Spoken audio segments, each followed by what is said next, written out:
Versailles has gained a reputation as a kind of carnival of indulgence, drenched in political intrigue. But there was one woman who could make even the most debauched French courtier blush. The infamous Madame du Barry. Hello, and welcome to History by Jackie. Today we're going to explore the scandalous life of King Louis XV's last mistress, a common prostitute who made her way from Parisian brothel to the center of French culture and politics at Versailles. And, like many royal mistresses before her, her ambition would end up leading to her downfall. But not in the ways you might think. So, let's dive in. And please, I beg you, try not to completely eviscerate me for my French pronunciation in the comments. I know, it's bad. I know.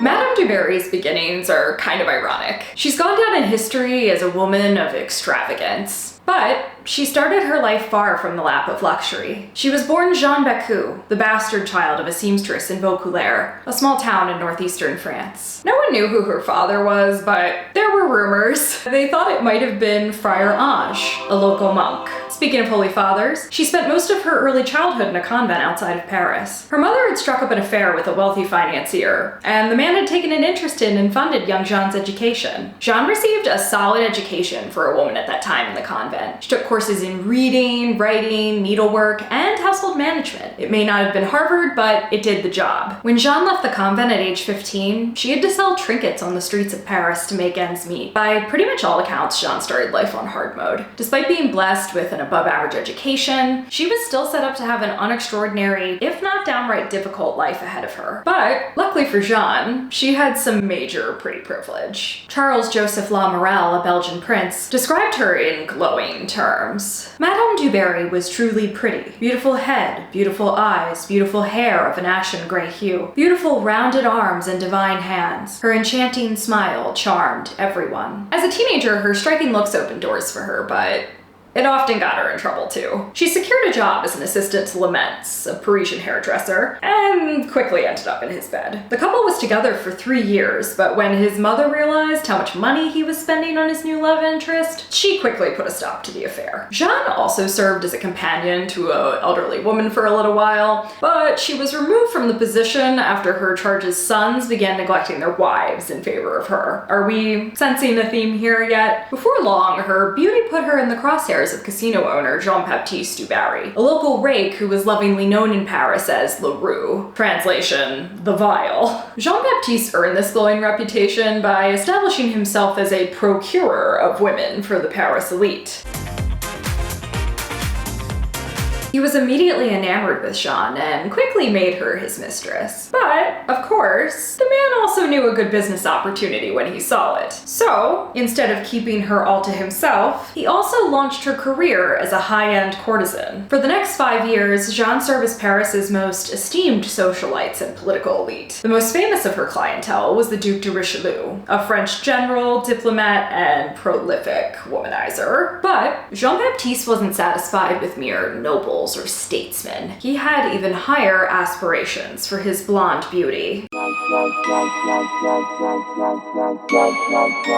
Jeanne met King Louis XV in 1768, but there's a lot of debate around how this meeting actually happened. Some people say that Jean-Baptiste strategically arranged a meeting with the help of the king's valet, who was also known as the Minister of Pleasures. Ew. Others think that the king first encountered Jeanne while she was at Versailles servicing the Duc de Choiseul, the Minister of Foreign Affairs, who would later become Jeanne's #1 critic at court. Choiseul was said to have called Jeanne ordinary, which, like, so typical for him to sleep with her and then turn around and give her a 1 out of 5 stars on Yelp. Luckily for Jeanne, the king did not agree with Choiseul. Like many men before him, he was enchanted by her the moment they met and began spending a lot of his time with her. Before we talk more about Jeanne and her rise through the ranks, let's take a step back and talk about royal love and marriage in the 18th century. We think of mistresses as dirty little secrets hidden behind closed doors, but that wasn't really how it worked at the French court. Taking an official mistress had been long-standing tradition since the 16th century. Marriages were ultimately arrangements made with political, social, and religious factors in mind. They were a practicality. So, it wasn't really considered unusual for the king to seek love and sexual gratification elsewhere. As long as your king was producing heirs and continuing the line of succession, most of the aristocracy didn't have a problem with it. And though France was super Catholic, The clergy just turned the other cheek and ignored it, a long-standing Catholic tradition that has not changed much. A king could take multiple mistresses at a time, but his favorite took on the role of mistress en titre, or chief mistress. But before you get the wrong idea, this wasn't sexual anarchy. There were rules. Only a certain kind of woman was considered suitable to be chief mistress. More specifically, she needed an aristocratic heritage and a title. Luckily for Jeanne, the king was so enamored with her that he basically decided to treat these obstacles like minor details. The king paid to have a fake birth certificate made that detailed an entirely invented noble heritage. She was then married off to Count Guillaume du Barry, Jean-Baptiste's brother, to gain a title. Guillaume was promptly paid to forget about his new bride. Just to slow down here a second and review, she married her pimp and former lover's brother so she could be deemed an acceptable mistress to the highest ranking man in France. And, as if this wasn't awkward enough, it's speculated that the wedding ceremony was officiated by the friar who was rumored to be Jeanne's father. I'm speechless, honestly. What do you even say to that? So, with all of these formalities settled, Jeanne Bécu became Countess du Barry, and could finally be considered a good match for the job of chief mistress. But there were still more hurdles to clear. Jeanne spent her early days at Versailles confined to her chambers. To be seen in public with the king, she had to be officially presented at court. As one of Jeanne's biographers aptly put it, being presented was, quote, the passport to the more exalted realms of flunkeydom. I'm sorry, I love that so much. In other words, it gave you permission to be part of all of Versailles' pomp and ceremony, including things like attending royal suppers, following the king from palace to palace, and being able to approach the king in public. You can't miss out, right? Being officially presented at court required a sponsor. The problem for Jeanne was that no one was willing to do it. The attempts to conceal her common background and former life as a prostitute had not been effective, and unfortunately the French court had no interest in Cinderella stories. Sponsoring someone like Jeanne was basically social suicide. It took months to find someone who was up for the job. Eventually, Madame du Barry hesitantly took up the task after being promised that her family's crippling gambling debts would be forgiven. LaRue comes in clutch. The first time they tried to present Jeanne, Madame du Barry was so anxious about being part of the spectacle that she feigned a sprained ankle. And then the second time, the king fell off his horse and broke his arm, so it had to be canceled. Finally, Jeanne was presented to court 6 months after her marriage to Guillaume in 1769. She showed up to the event fashionably late. When you really think about it, that's a lot of trouble to go through for one person. I mean, he's the king. He could be with any woman he wanted. So what was it about Jeanne that made him want to move mountains? To understand that, let's talk about his personality and how he was feeling at this stage in his life. Louis XV was the great-grandson of his beloved predecessor, Louis XIV, and he never anticipated being king. He lost his parents and his grandparents when he was only 2 years old and was crowned king at age 12. One of the perils of becoming king at such a young age was that the French courtiers would constantly try to push and pull him in the direction they wanted him to go. And this set up an overall sense of suspicion and isolation that would follow him for the rest of his life. Louis XV was prone to episodes of brooding and moodiness. Even after growing into his own, he often felt lonely in a sea of self-serving courtiers and advisors. He was already a guarded man, and the endless pomp and ceremony of life at Versailles left him feeling perpetually isolated. Apparently, even his own family acted kind of intimidated by him, which I mean makes sense because, I mean, he's the king, he has absolute power, and that's not really a recipe for emotional fulfillment or intimacy. I mean, just watch one episode of The Crown and you get the idea. This particular time when Jeanne showed up in his life was especially lonely for the king. His queen, Maria Lesinska, was on death's doorstep. The previous chief mistress, Madame de Pompadour, who had been his closest friend and confidant for years, had died 4 years earlier. And then, the year after that, his son and heir to the throne died of tuberculosis, leaving his thoroughly unprepared grandson Louis Auguste next in line. So yeah, things weren't going very well. And in many ways, I think this made the king ripe to fall for a woman like Jeanne. She was young and beautiful and free with her love, and she was known for being easy to smile and laugh, and honestly, she was probably a ray of sunshine in what sounds like a pretty empty existence. Unlike all of the other people in the king's orbit, Jeanne wasn't afraid to give the king some grief. Supposedly, she didn't really care about his rank and often spoke to him in this kind of insolent way, and that attitude was likely a big part of the attraction. In the king's eyes, Jeanne was probably one of the only people who ever treated him like a normal man. So, with all of that in mind, it's really not that surprising that he went to great ends to install her as his official mistress. But even the king couldn't fully protect Jeanne from the wrath of the French nobility. Though she'd finally been formally presented at court and could participate in court life, Jeanne was still socially ostracized. Many of the courtiers and even the king's own family were cold and at times even openly hostile towards her. Robert B. Douglas, a biographer of Madame du Barry, recounts one of these instances. It is said that Jeanne's mother became a cook, and 20 years afterwards, when Madame du Barry was at the height of her power, sarcastic allusions were made by the courtiers to her mother's supposed calling. On one occasion, when the favorite was playing 21, her favorite game, she overdrew and exclaimed laughingly as she threw down the cards, "I'm cooked." "Madam," said a courtier, "far be it from me to contradict you. You really ought to know best." Gross. Jeanne did have an old woman, the Marechal de Mirepoix, at her side. The Marechal was appointed to act as a kind of chaperone who could educate Jeanne on the endless protocols and unwritten rules of court life. But even the Marechal didn't help Jeanne out of the goodness of her heart. She was a voracious gambler and likely took the job for its generous salary. So, aside from the Marechal, her closest allies were Jean-Baptiste du Barry, her former client, the Duc de Richelieu, and the ambitious Secretary of State for Foreign Affairs, the Duc d'Aiguillon. Not a lot of people in her corner. So the courtiers were horrible to Jeanne. I don't really think that's up for debate, but I think it's important to mention she didn't really try to fit in either, at least not aesthetically. She liked to have her clothing embroidered with precious gems like diamonds, sapphires, and rubies. She also loved roses and would often pin them to her clothes or weave them into her hair. Her fashions were considered excessive and downright gaudy for the time, which imagine being called gaudy by people who liked towering powdered wigs and white face paint. It's pretty mind-blowing, really. What is she wearing now?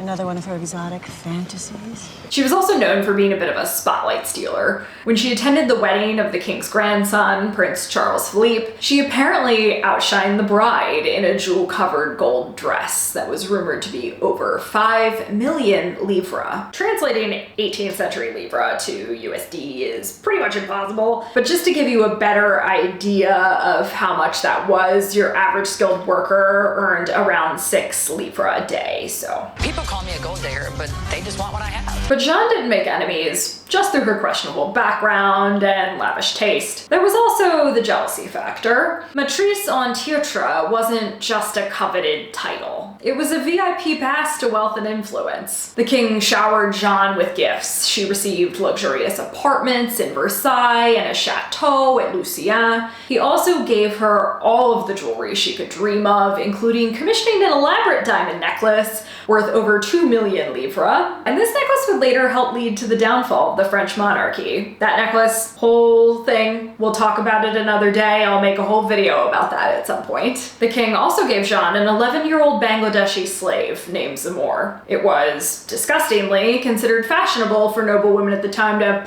page boys as a kind of accessory. Remember Zamore, he's an important part of this story. It wasn't just the financial advantages of being chief mistress that made people green with envy. The mistress also had the king's ear, and Louis XV's mistresses were known for holding an unusual amount of political sway. Many courtiers were very eager to place their own sisters, daughters, and even wives into the position. In their eyes, this valuable role had been wasted on an empty-headed prostitute. Some people actively campaigned for her removal from court. The Duc de Choiseul had hoped to install his sister, the Duchess de Gramont, as chief mistress, but unfortunately for Choiseul, Gramont really hadn't been the king's cup of tea. Choiseul didn't let the king's preferences dissuade him. He continued his attempts to dethrone Jeanne until he was dismissed from service in scandal in 1770. Jeanne actually had a hand in his banishment. It's one of the few political matters she kind of bothered with during her time as royal mistress. Her rival, the Duchess de Gramont, was also ousted. Okay, bye, Ashley. Have a nice day. Bye, Ashley. But the most famous of Jeanne's enemies was Marie Antoinette. Marie Antoinette came to court in 1770. She was an Austrian-born princess from a conservative background, and some of the French customs came as a bit of a shock to her initially, and she was especially disgusted by the French custom of parading mistresses around in the open, which is kind of ironic considering her father was very much a philanderer, but that's a whole other thing. When she found out about Jeanne's history as a prostitute, this only deepened her revulsion. And, all moral objections aside, Marie had a lot of other reasons to hate Jeanne. Firstly, Marie's marriage had been arranged by the Duc de Choiseul to bridge the broken relationship between Austria and France. The Dauphine probably felt some sense of loyalty to Choiseul. Additionally, the Duchess de Gramont was one of her ladies-in-waiting and closest friends, so she was never going to be aligned with Jeanne to begin with. On top of that, the king's family hated Jeanne and were really eager to pour poison in the young Dauphine's ears. Also, if we want to get into some kind of pseudo-psychological speculation here, some historians have also proposed that Jeanne may have hit a bit of a nerve with Marie at the time. Marie's marriage to Louis Auguste was not going well. The young couple had yet to consummate their marriage, and they wouldn't proceed to do the deed until around 7 years after their wedding. Again, a whole nother story. So someone like Jeanne probably felt very threatening to Marie during a precarious and very scary time in her life. No matter what the reasons were, the young Dauphine's hatred for Jeanne ran deep. In a letter to her mother, Empress Maria Theresa, Marie says, quote, "I love the king dearly, but it is pathetic to see how weak he is with Madame du Barry, who is the silliest and most impertinent creature imaginable." Imagine having the weight of the entire Austrian Empire on your shoulders, and you have to sit there and listen to your teenage daughter complain about this at school. Mothers, as always, y'all are doing the Lord's work. Marie refused to speak to Jeanne for nearly 2 years, and this open disdain caused a rift in the already unstable relationship between Austria and France. At one point, the king took the Austrian ambassador aside and openly complained about the Dauphine's behavior. Quote, "I love her with all my heart, and I find her charming, but she is young and vivacious. Her husband is in no condition to control her. She has been unable to avoid the many traps which intrigue has laid for her and has become the victim of prejudice and unfortunate counsel, in consequence treating rudely certain people who are admitted into my private circle." The Austrian ambassador read the king's message loud and clear. By refusing to talk to Jeanne, Marie was not so subtly questioning the king's taste in women, and that was the equivalent to questioning the integrity of the crown itself. Things got so bad that Marie's mother and the Austrian ambassador had to beg Marie to reconsider her attitude, especially because she hadn't produced an heir yet and was essentially still considered disposable. After that harsh dose of reality, Marie finally relented. On New Year's Day, 1772, she turned to Jeanne and said, quote, "There are a lot of people at Versailles today." 1 point Jeanne, Marie, 0. With all of these forces pushing against her, it's probably not surprising that Jeanne's days at court were numbered. On April 26, 1774, Louis XIV, not Louis XIV, wrong Louis, they're so many of them. On April 26th, 1774, Louis XV complained of head and body aches while on a hunting trip. That night, he went to bed without dinner. His condition deteriorated for days before his physician suggested he return to Versailles. By the morning of the 29th, it was clear that he had contracted smallpox. Initially, Jeanne was unsure if she should stay or leave court. The king had a deep fear of dying without absolution. Though he swilled away many of his ruling years with wine and women, whenever he got sick, he would send his mistress of the moment away in a last-minute attempt to save his soul, only to have her return once he felt well again. It also helped that the clergy refused to take his confession if there was a mistress around. This put Jeanne in a tough position. When she consulted her friend, the Maréchal de Mirepoix, about the situation, the woman said, quote, "My dear, if you leave the table, you throw up the game." Maréchal's gambling addiction aside, she gave good advice. Leaving Versailles without the king was never a good idea for a royal favorite. There was no guarantee you would ever be invited back into the inner circle. But when it became clear that the prognosis was grim, the king made the decision for her. "It is time, madam, that we should leave each other," he said. Her enemies were overjoyed to see her banished, but she wasn't going far. The king sent her away to a chateau only an hour away from the palace, and it was clear that he intended to call her back to Versailles if his illness resolved. The king actually asked his valet to fetch her later that evening, and he was upset to find that she had left Versailles so quickly. Unfortunately for Jeanne, the king never recovered. Louis XV died in agony on May 10th at the age of 64, ending his 59-year reign. Louis Auguste was crowned King Louis XVI, and at the urging of Marie Antoinette, he banished Jeanne to the Abbey Pontorme. She was ordered to stay at least 10 leagues from Versailles at all times. Jeanne's days at the palace may have come to an end, but her story did not. In fact, her life only became more unusual from here.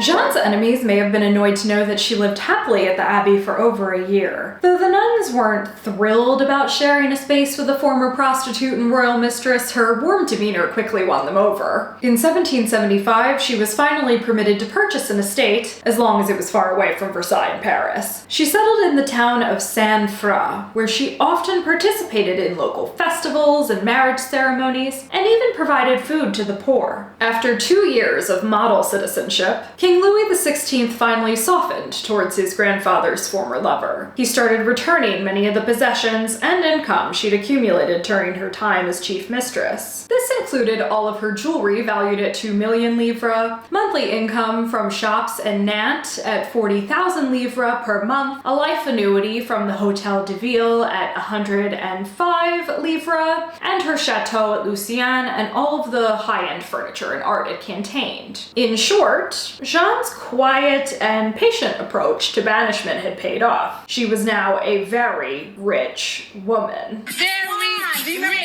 Jeanne spent her retirement largely away from the public eye, but she did continue to exact cultural influence and provide charitable services to her local community. She commissioned, purchased, and modeled for many fine artworks, and she was also a personal friend of Voltaire's, not name-dropping or anything.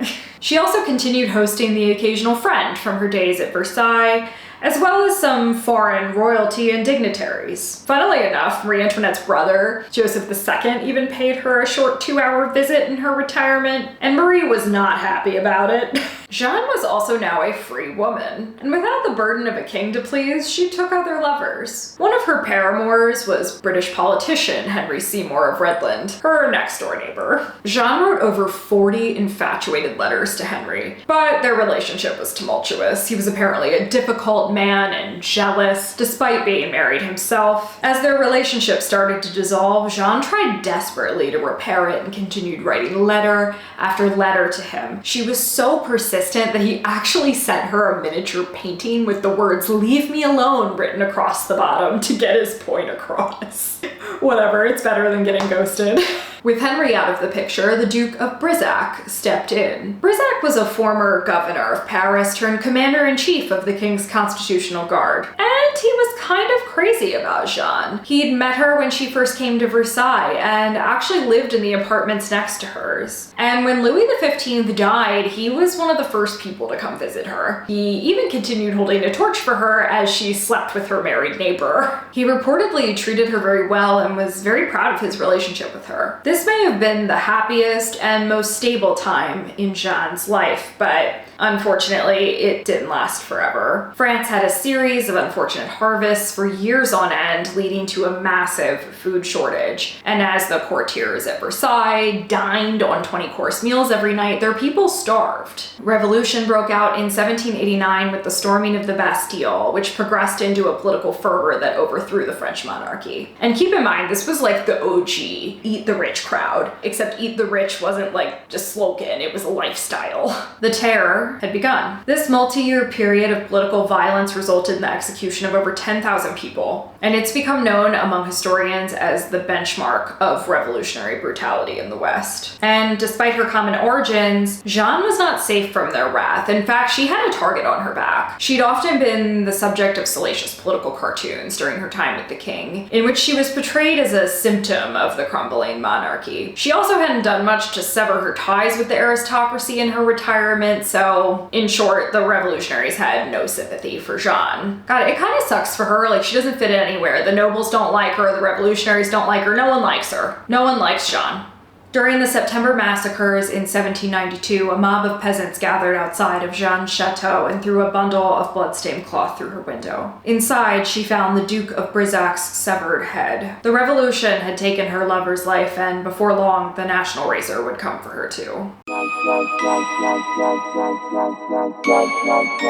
Remember Zamor, Jeanne's slave that I mentioned earlier in the video? If you forgot about him, you made the same mistake that Jeanne did. Zamor spent most of his childhood at Versailles carrying Jeanne's dress trains, serving as a cupbearer to her dog, and playing the role of exotic plaything and jester at her command. But when he could, he had also absorbed himself in the texts of prominent Enlightenment thinkers. He found Rousseau's ideas about liberty and equality particularly moving. Gee, I wonder why. So, when the French Revolution called, a now adult Zamor was more than ready to answer, and he quickly became a dedicated member of the Jacobin Party. Zamor provided a damning testimony that accused her of harboring aristocrats from the guillotine. Hey, editing Jackie here. I think it's important to note that this testimony that I'm referring to is actually Zamor's second testimony against Madame du Barry. She had been the victim of a robbery, and during this robbery, a lot of her jewelry had been stolen, and we all know Madame du Barry loved her jewels, so she went on a huge and very public campaign to retrieve the jewelry. She was putting out ads in newspapers and going to England a lot to try to retrieve this lost jewelry. As you can imagine, this was not the smartest move during this time when lavish diamonds, pearls, and rubies and the other trappings of aristocracy were not exactly popular. It also looked very suspicious to the new government that she was constantly going back to England. So Zamor testified against her once about these repeated trips to England, but his testimony was not very harsh. Madame du Barry was put in prison, but she was able to secure her freedom. After that, she found out Zamor was the one who had testified against her, so she dismissed him from service. He was now a free man. Understandably, though, he had not given up his dislike for Madame du Barry and her ilk. So he went back to the Committee of Public Safety and gave a much more damning testimony. Anyway, just thought it was important to mention it is this second testimony that leads to the events that I'm about to describe. And he also told plenty of stories about her lavish lifestyle, and honestly, God knows what that poor man had to deal with during his time at Versailles and beyond, so like, I bet being a fly on the wall during that trial was probably a blast. And like many who were accused of anti-revolutionary activities during the Terror, she was quickly tried, convicted of treason, and sentenced to death without due course. Jeanne wore her heart on her sleeve, and she did not meet death with dignity. Many other women of the time went to the guillotine with stoicism and kind of stone-faced, and they would ignore the jeering crowd and they wouldn't say anything. Elizabeth Vigée Lebrun, a French painter who served the the royal family for many years, described Jeanne's death as a horrifying spectacle. Madame du Barry is the only woman among so many women that these ugly days have seen perish who could not decisively bear the characteristics of the scaffold. She screamed, she begged for mercy from the atrocious madness that surrounded her, and this madness stirred her until the point when the blade hastened to stop the torture. This here has always persuaded me that if the victims of this time of abysmal memory had not had the noble pride to die with courage, the terror would have ceased so much sooner. Jeanne's last words on the scaffold were heartbreaking. "One more moment, Mr. Executioner, I beg you." Her pleas met deaf ears, and Jeanne was lost to the guillotine in 1783. Throughout the course of history, Madame du Barry has been charged with being a corrupting force on King Louis XV. And this accusation is ridiculous. The king needed no encouragement to shirk his responsibilities. I mean, he slept with 4 sisters during his younger years, racked up 16 known mistresses. The guy was anything but an innocent fawn in the woods. And yet, despite all of this, it's Jeanne that has earned the reputation as a mistress of vices, a corrupter of the male mind, and honestly, her reputation now is even kind of as a dirty, stupid, and it's really a shame to me that this reputation is what has followed her through time. This attitude is changing, but I mean, some of the stories out there that I was seeing about her during researching this video is just ridiculous. There's this rumor that she's a nymphomaniac. She'd urge her lovers to consume exorbitant amounts of chocolate so they could keep up with her insatiable libido. That like fantasy of the sex-crazed blonde has been going on way longer than I thought. Anyway, there are so many stories like that about her that you see floating around. Even some of the information in this video, you know, you always have to keep in mind who the sources are. The general view was that she was a gross prostitute who did not deserve to be in the midst of His Highness or any of these like highfalutin nobles with blue blood who were too good for that. And ironically, it was that attitude that led to the revolution, but she became a victim of it. And I've always found that irony to be really intriguing about her story and quite frankly kind of Shakespearean in a way. You know, among all these stories, I find that history tends to skim over her like very charitable and tender-hearted nature. The first favor she ever asked of the king as the favorite was to spare the lives of a count and countess who had been sentenced to the gallows. Like, she kneeled at the king's feet, she begged for their lives, and she refused to get up until he conceded. And luckily the king was moved by this. I mean, he allowed them to live out the rest of their days in prison at least. I mean, valiant effort, girl. Valiant effort. One memorist of hers actually claims that within Jeanne's first 8 months at Versailles, she influenced the king to spare the lives of 4 people. And when you think about it, that's an average of 1 save every 2 months, which is like pretty impressive to me. And again, to be clear, I'm not trying to say that Jeanne was some kind of perfect person or a model of goodness or a feminist icon. I think maybe 10 years ago when I first learned about Madame du Barry, I kind of saw her as this like girl boss, right? I think it's tempting to look at her that way, but that's not who she was. She was definitely frivolous and she was unapologetically extravagant. Like, the woman could spend some money. I could die tomorrow. I'm gonna die wearing Dior. She was frivolous. She was extravagant. She dipped her hands into the king's coffers to support her lavish tastes while people starved. And apparently she educated Zamore and like dressed him well, but like, you know, helping someone serve looks doesn't make up for enslavement. And truly there's justice in Zamore being the one to seal her fate, and honestly good for him. Despite all of this, it's difficult for me not to admire her ability to navigate a world that snubbed her common origins. It shows remarkable resilience and quite frankly creativity. It was truly a feat to ascend to this level of power and comfortability. Du Barry was a lady, no matter what. they may say. I mean, in some ways it's kind of social climbing at its best, and I know social climbing comes with negative connotations, but she survived. She did more than survive. She like thrived and made a bad situation into something that worked for her, at least for a little while. And yes, this was partially a product of the era's growing social mobility, but to me it's also a testament to Jeanne's like street smarts. She had an incredible ability to forge strategic relationships with people who believed they were better than her. And that's something I can get behind. And ironically, Zamora kind of did the same thing. And that's something I can get behind too. And if there's one thing I want you to walk away from with this video, it's that Jeanne du Barry was a survivor until the very end, if nothing else. And I think she should be remembered that way, not as a frivolous tart. If you found this video insightful or interesting or anything, please give me a like. It helps the channel. Thank you so much for sticking with me. I hope you were at least somewhat intrigued or entertained. Bye.